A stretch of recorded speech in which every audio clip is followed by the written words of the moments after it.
Hi, I'm Billy Joe from the Bridge, and just so you know, this is what kindness means to me. Kindness is when we accept the calling that God puts on our lives to do what He asks us to, because He's God and we're not. So He wants to put us in the right place at the right time to do the right thing so that others may see Him in our lives.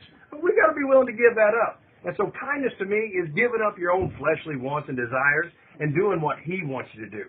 St. Francis of Assisi said, preach the gospel as often as you can, and when necessary, use words. That's how our life should be. We should be doing everything we can to show people Christ through our works. We don't get to heaven because of our works, but it's because of our works that people see Christ in our lives.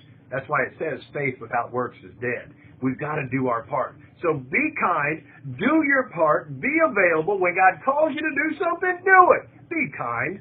Oh, and by the way, keep spracking.